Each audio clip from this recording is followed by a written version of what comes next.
Hello, Mgtow. Hello, man. This is Howard Dare. Thanks for stopping by. So, I've got a great article for you. And here's the thing Mgtow was right all along. 2015, we were right. And here's another thing the article is written by a woman, okay? So, here's the thing if a man says this, it's hate speech and it has to be canceled. And, it has to be censored, it can't be allowed. But if a woman says this, it's like, well, that's a really interesting theory. So here we have the main theory, the main premise upon which Mgtow is predicated, which is that feminization is ruining the world, that this is the destruction of civilization. And we're witnessing it. And if we think this is the end of wokeness, we've got another thing coming. This is, deeply entwined into our basic human psychology. So here's the article. Let me know what you think about it in the comment section. Like, share, comment, subscribe, donate. And it is by Helen Andrews from October 16, 2025. In 2019, I read an article about Larry Summers and Harvard that changed the way I look at the world. The author, writing under the pseudonym J. Stone, argued that the day Larry Summers resigned as president of Harvard University marked a turning point in our culture. The entire woke era could be extrapolated from that moment, from the details of how Summers was canceled, and most of all, who did the cancel? Women. The basic facts of the Summers case were familiar to me. On January 14, 2005, at a conference on diversifying the science and engineering workforce, Larry Summers gave a talk that was supposed to be off the record. In it, he said that female underrepresentation in hard sciences was partly due to different availability of aptitude at the high end, as well as taste differences between men and women, not attributable to socialization. Some female professors in attendance were offended and sent his remarks to a reporter in defiance of the off-the-record rule. The ensuing scandal led to a no-confidence vote by the Harvard faculty and eventually Summers' resignation. The essay argued that it wasn't just that women had canceled the president of Harvard, it was that they had canceled him in a very feminine way. They made emotional appeals rather than logical arguments. When he started talking about innate differences in aptitude between men and women, I just couldn't breathe because this kind of bias makes me physically ill, said Nancy Hopkins, a biologist at MIT. Summers made a public statement clarifying his remarks, and then another, and then a third, with an apology, more insistent each time. Experts chimed in to declare that everything Summers had said about sex differences was within the scientific mainstream. These rational appeals had no effect on the mob hysteria. This cancellation was feminine, the essay argued, because all cancellations are feminine. Well, this is Howard Dare talking. I wouldn't go quite that far, but yes, the basic tactic is a feminine tactic. Back to the article. Cancel culture is simply what women do whenever there are not enough of them in a given organization or field. That is the great feminization thesis, which the same author later elaborated upon at book length. Everything you think of as wokeness is simply an epiphenomenon of demographic feminization. Okay, this is Howard Dare talking right now. I certainly wouldn't say everything, because you don't want to make those kind of statements. But indeed, I would agree. A great deal of, cancel culture, this mob mentality, this herd mentality, cancel culture. You can lay that right at the feet of the idea of feminism. Okay, moving on. I just wanted to clarify my opinion while we go along. So moving on. The explanatory power of this simple thesis was incredible. It really did unlock the secrets of the era we are living in. Wokeness is not a new ideology, an outgrowth of Marxism, or a post-Obama disillusionment. It is simply feminine patterns of behavior applied to institutions where women were few in number until recently. How did I not see this before? Possibly because, like most people, I think of feminization as something that happened in the past, before I was born. When we think about women in the legal profession, for example, we think of the first woman to attend law school, 1869, the first woman to argue a case before the Supreme Court, 1880, or the first female Supreme Court justice, 1981. A much more important tipping point is when law schools became majority female, which occurred in 2016, or when law firm associates became majority female, which occurred in 2023. When Sandra Day O'Connor was appointed to the High Court, only 5% of judges were female. Today, women women are 33% of judges in America and 63% of the judges appointed by President Joe Biden. The same trajectory can be seen in many professions. A pioneering generation of women in the 1960s and 70s, increasing female representation through the 1980s and 90s, and gender parity finally arriving, at least in the younger cohorts, in the 2010 or 2020s. In 1974, only 10% of New York Times reporters were female. The New York Times staff became majority female in 2018, and today the female share is 55%. Medical schools became majority female in 2019. Women became a majority of the college-educated workforce nationwide in 2019. Women became a majority of college instructors in 2023. Women are not yet a majority of the managers in America, but they might soon be, as they are now 46%. So the timing fits. Wokeness arose around the same time that many important institutions tipped demographically from majority male to majority female. The substance fits too. Everything you think of as wokeness involves prioritizing the feminine over the masculine, empathy over rationality, safety over risk, cohesion over competition. Other writers who have proposed their own versions of the great feminization thesis, such as Noah Carl or Bo Wingard or Corey Clark, who looked at feminization's effects on academia, offer survey data showing sex differences in political views. One survey, for example, found that 71% of men said protecting free speech was more important than preserving a cohesive society, and 59% of women said the opposite. The most relevant differences are not about individuals, but about groups. In my experiences, individuals are unique, and you may come across outliers who defy stereotypes every day. But groups of men and women display consistent differences, which makes sense if you think about it statistically. A random woman might be taller than a random man, but a group of 10 random women is very unlikely to have an average height greater than that of a group of 10 men. The larger the group, the more likely it is to conform to the statistical average. Continuing on. Female group dynamics favor consensus and cooperation. Men order each other around, but women can only suggest and persuade. Any criticism or negative sentiment, if it absolutely must be expressed, needs to be buried in layers of compliments. The outcome of a discussion is less important than the fact that a discussion was held and everybody participated. The most important sex difference in group dynamics is attitude to conflict. In short, men wage conflict openly, while women covertly undermine or ostracize their enemies. Brer Weiss, in her letter of resignation from the New York Times, described how colleagues referred to her in internal Slack messages as racist, a Nazi, and a bigot. And, this is the most feminine part, colleagues perceived to be friendly with me were badgered by coworkers. Weiss once asked a colleague at the Times opinion desk to get coffee with her. This journalist, a radical woman, that's B-I-R, a bi-radical, my bad. This journalist, a bi-radical woman who frequently wrote about race, refused to meet her. This was a failure to meet the standards of basic professionalism, obviously. It was also very feminine. Men tend to be better at compartmentalizing than women, and wokeness was, in many ways, a society-wide failure to compartmentalize. Traditionally, an individual doctor might have opinions on the political issues of the day, but he would regard it as his professional duty to keep those opinions out of the examination. Now that medicine has become more feminized, doctors wear pins and layers expressing views on controversial issues, from gay rights to Gaza. They even bring the credibility of their profession to bear on political facts, as when doctors said Black Lives Matter protesters could continue in violation of COVID lockdowns because racism was a public health emergency. One book that helped me put the pieces together was Warriors and Warriors, The Survival of the Sexes by psychology professor Joyce Benson.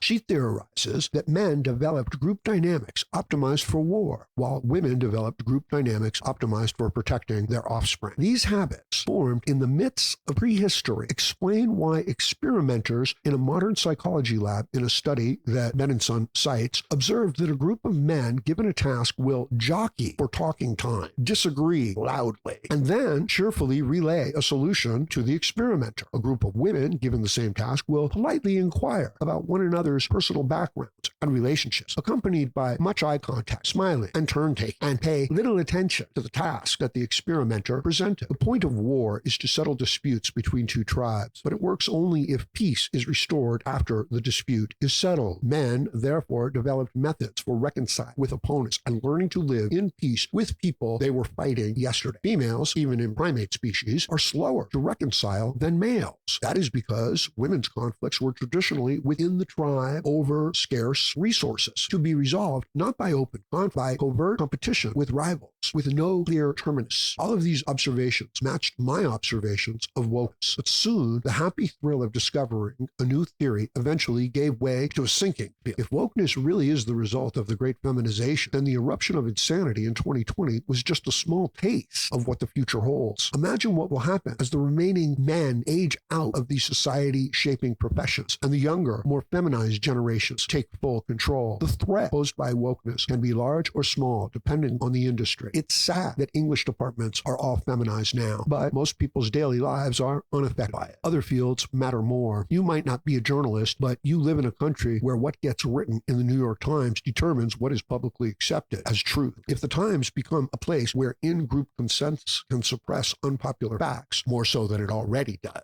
that affects every citizen. The field that frightens me the most is the law. Yeah, me too. That's Howard Dare. All of us depend on a functioning legal system. And to be blunt, the rule of law will not survive the legal profession becoming majority female. Yeah, I can attest to that, Howard Dare. The rule of law is not just about writing rules down. It means following them, even when they yield an outcome that tugs at your heartstrings or runs contrary to your gut's sense of which party is more sympathetic. A feminized legal system might resemble the Title IX courts for sexual assaults on college campuses established in 2011 under President Obama. These proceedings were governed by written rules and so technically could be said to operate under the rule of law, but they lacked many of the safeguards that our legal system holds sacred, such as the right to confront your accuser, the right to know what crimes you are accused of, and the fundamental concept that guilt should depend on objective circumstances knowable by both parties, not in how one party feels about an act in retrospect. These protections were abolished because the people who made these rules sympathized with the accuser, who were mostly women, and not with the accused, who were mostly men. These two approaches to law clashed vividly in the Brett Kavanaugh confirmation hearings. The masculine position was that if Christine Blasey, I can't even remember the woman's name, but I can still picture her face, if Christine Blasey Ford, oh, that's her middle name, imagine that,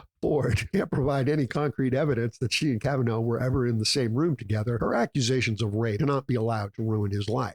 The feminine position was that her self-evident emotional response was itself a kind of credibility that the Senate committee must respect. If the legal profession becomes majority female, I expect to see the ethos of Title IX tribunals and the Kavanaugh hearings spread. Judges will bend the rules for favored groups and enforce them rigorously on disfavored groups, as already occurs to a worrying extent. It was possible to believe back in 1970 that introducing women into the legal profession in large numbers would have only a minor effect. That belief is no longer sustainable. The changes will be massive. Oddly enough, both sides of the political spectrum agree on what those changes will be. The only disagreement is over whether they will be a good thing or a bad. Delilah Lithwick opens her book, Lady Justice, Women, the Law, and the Battle to Save America, with a scene from the Supreme Court in 2016 during oral arguments over a Texas abortion law. The three female justices, Ginsburg, Sotomayor, and Kagan, ignore the formal time limits, talking exuberantly over their male colleagues. Lithwick celebrated this as an explosion of bottled-up judicial girl power that afforded America a glimpse of what genuine gender parity, or near parity, might have meant for future women in powerful American legal institutions. Lithwick lauds women for their irreverent attitude to the law's formalities, which, after all, originated in an era of oppression and white supremacy. The legal system was fundamentally a machine built to privileged, propertied white men, Lithwick writes. But it's the only thing going, and you work with what you have. Those who view the law as a patriarchal relic can be expected to treat it instrumentally. If that ethos comes to prevail throughout our legal system, then the trappings will look the same, but a revolution will have occurred. The great feminization is truly unprecedented. Other civilizations have given women the vote, granted them property rights, or let them inherit the thrones of empires. No civilization in human history has ever experimented with letting women control so many vital institutions of our society, from political parties to universities to our largest businesses. Even where women do not hold top spots, women set the tone in these organizations,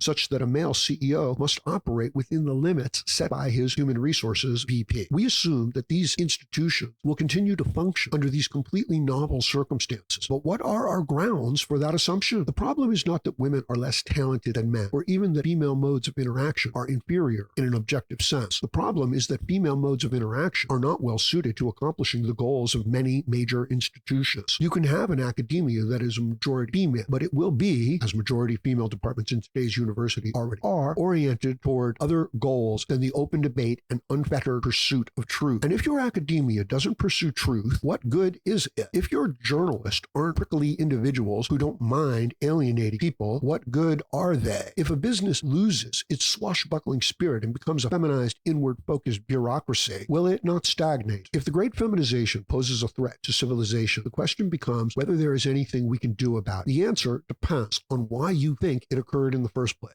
There are many people who think the great feminization is a naturally occurring phenomenon. Women were finally given the chance to compete with men, and it turned out they were just better. That is why there are so many women in our news running our political parties and managing our corporations. Ross Douthat, I may be getting that name a little incorrectly, described this line of thinking in an interview this year with Jonathan Kepperman, aka LOM3Z. Oh yeah, Lom3Z. I don't know who he is. A right-wing publisher who helped popularize the term the longhouse as a metaphor for feminization. Men are complaining that women are oppressing. Isn't the longhouse just a long male whine about a failure to adequately compete? Douthat asks, maybe you should suck it up and actually compete on the ground that we have in the 21st century America. That is what feminists think happened. They are wrong. Feminization is not an organic result of women's outcompeting men, of women outcompeting men. It is an artificial result of social engineering. And if we take our thumb off the scales, it will collapse within a generation. The most obvious thumb on the scale is the most obvious thumb on the scale is anti-discrimination law. It is illegal to employ too few women in your company. If women are underrepresented, especially in your higher management, that is a lawsuit waiting to happen. As a result, employers give women jobs and promotions they would not otherwise have got simply in order to keep their numbers up. It is rational for them to do this because the consequences for failing to do so can be dire. Texaco, Goldman Sachs, Novartis, and Coca-Cola are among the companies that have paid 9-figure settlements in response to lawsuits alleging bias against women in hiring and promotions. No manager wants to be the person who lost his company $200 million in a gender discrimination lawsuit. Anti-discrimination law requires that every workplace be feminized. A landmark case in 1991 found that pinup posters on the walls of a shipyard constituted a hostile environment for women, and that principle has grown to encompass many forms of masculine conduct. Dozens of Silicon Valley companies have been hit with lawsuits alleging frat boy culture or toxic bro culture, and a law firm specializing in these suits brags of settlements ranging from $450,000 to $8 million. Women can sue their bosses for running a workplace that feels like a fraternity house, but men can't sue their workplace, can't sue when their workplace feels like a Maserati, but men can't sue when their workplace feels like a Maserati kindergarten. Naturally, employers err on the side of making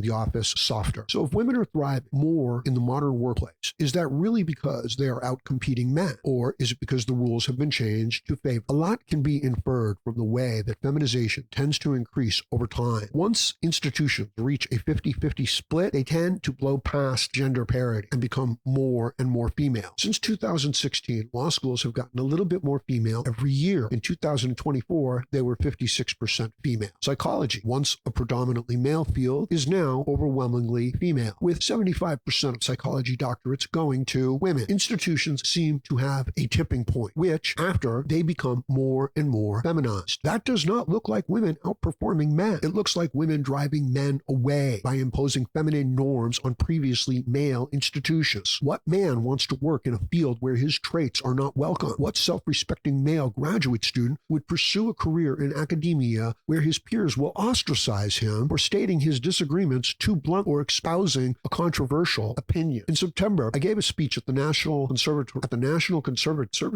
In September, I gave a speech at the National Conservatism. I've got that word wrong, people. Conference along the lines of the essay above. I was apprehensive about putting forward the great feminization thesis in such a public forum. It is still controversial, even in conservative circles, to say that there are too many women in a given field or that women in large numbers can transform institutions beyond recognition in ways that make them cease to function well. I made sure to express my argument in the most neutral way possible. To my surprise, the response was overwhelming. Within a few weeks, the video of the speech had gotten over 100,000 views on YouTube and became one of the most viewed speeches in the history of the National Conservatism. Now that one word is ruining everything for me. It is good that people are receptive to the argument because our window to do something about the great feminization is closing. There are leading indicators and lagging indicators of feminization, and we are currently unfortunately, at the in-between stage, when law schools are majority female, but the federal bench is still majority male. In a few decades, the gender shift will have reached its natural conclusion. Many people think wokeness is over, slain by the vibe shift. But if wokeness is the result of demographic feminization, then it will never be over, as long as the demographics remain unchanged. As a woman myself, I'm reading this article. I am grateful for the opportunities I have had to pursue a career in writing and editing. Thankfully, I don't think solving the feminization problem requires us to shut any doors in women's faces. We simply have to restore fair rules. Right now, we have a nominally meritocratic system in which it is illegal for women to lose. Let's make hiring meritocratic in substance, not just in name, and we'll see how it shakes out. Make it legal to have a masculine office culture again. Remove the HR lady's veto power. I think people will be surprised to discover how much our current feminization is attributable to institutional changes like the advent of HR, which were brought about by legal changes, and which legal changes can reverse. Because, after all, I am not just a woman reading the article. I am also someone with a lot of disagreeable opinions who will find it hard to flourish if society becomes more conflict-adverse and consensus-driven. I am the mother of sons who will never reach their full potential if they have to grow up in a feminized world. We all are, dependent on institutions like the legal system, scientific research, and democratic politics that support the American way of life. And we will all suffer if they cease to perform the tasks they were designed to do. Okay, that's the article, right? Sounds kind of like something Howard Dare would write. I just recently did a video on how our institutions are formed and their structures dictated by function. Okay, in other words, if you want something to perform, the task of educating your children, then it has to have certain qualities, built into it. This is the engineering principle of form follows function. So as a software designer, I'm able to simply say, well, what is it that you want this program to do? Just tell me what you want it to do. And that's the menu structure. That's our basic interface. And then each of those functions is just broken down into a series of sub-functions. But you have to do that, from a detached emotionality. It can't be an emotional, subjective, balancing, weighing. These are, weighted formulas. It's an algorithm. And you have to put accurate numbers into it in order to get, accurate numbers out, garbage in, garbage out. For me, Howard Dare, this has always been about the taking over of our public institutions with this feminine mindset, predicated on the idea that women have been oppressed for thousands of years, which is predicated on the idea that you, as a man, are the oppressor, which, I don't know how you pulled that one off for thousands of years and stuff like that. Okay, fine. That's a joke, right? So they're saying that it is this patriarchal attitude that has been oppressing the women for thousands of years. But again, I would say that, this is an institutional outgrowth of exactly what we needed to do. In other words, when you're forming the city, it's based on conflict and you build walls. And as you develop, your rules and laws and you enforce them, you then create more freedom. And then you can support a dependent aspect of your society and you can pursue less practical, things like poetry, literature, things like that, which is great, right? And you keep doing this more and more, right? You keep making technology keeps making things easier and easier for people. The injustices in the system, people are crying out, raging against, they're more and more addressed until eventually the tail is wagging the dog. It's not a legal system. It's a punishment system based on female preferences and female biases. Howard Dare can attest to, I've been in criminal court where I've seen people come in having committed the most heinous and horrible, violent of crimes, and they're let go. They were just, we're going to let this one slide. And I've seen other people come in on the most minor of charges, just an accusation, and I've seen them, utterly destroyed. And it's just based on the color of somebody's skin and things like that. Just how somebody looks as a man. God forbid you should come into a criminal court room and be a strong, healthy, man, and not be a police officer. But you see, that's another thing, right? Even the guards, and they don't represent any sort of a masculine standard. Some of them do. I certainly wouldn't say all, they don't, but most of them don't. And, this feminine side would say, oh, well, that's okay. We're all equal and everything like that. For goodness sakes, the function of the person is to function as a guard, as a police officer. Yes, they need to be physically fit, imposing, impressive. That leads to the black female fire chief in Los Angeles saying, you find yourself in a position where you need firemen to carry you out of a fire. Well, you're in a lot of trouble. And it's like, yeah, if you're the fireman, but if you've got a real fireman up there, it's no problem. Call the fire,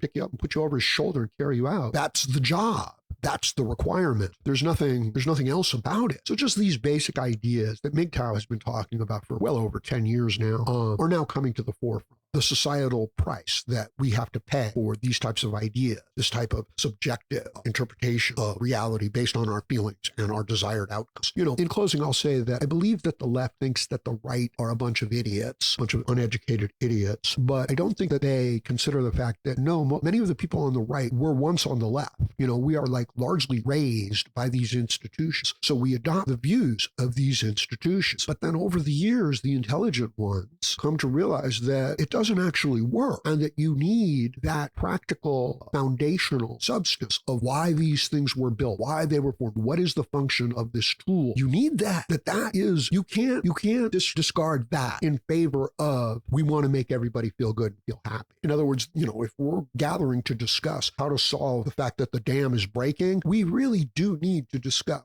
why the dam is breaking and then how to fix it. We're not here so that everybody can get a turn. We don't need somebody who doesn't know anything about the dam's construction to have a turn talking, because we need to fix the dam. So our society, our civilization, our culture, our individual lives are collapsing, and in some instances have just been destroyed and wiped out, right? And, the women want to get together and, make sure that everybody gets their turn. And then people like Trump, this kind of current movement, political movement in America, says, no, we just want to fix these problems. So again, this is what I've been saying for a long time. Let me know what you think about this in the comment section below. Please like, share, comment, subscribe, donate, and join me again, Howard Dare, as I plan to have more content for you. Thank you, Mgtow.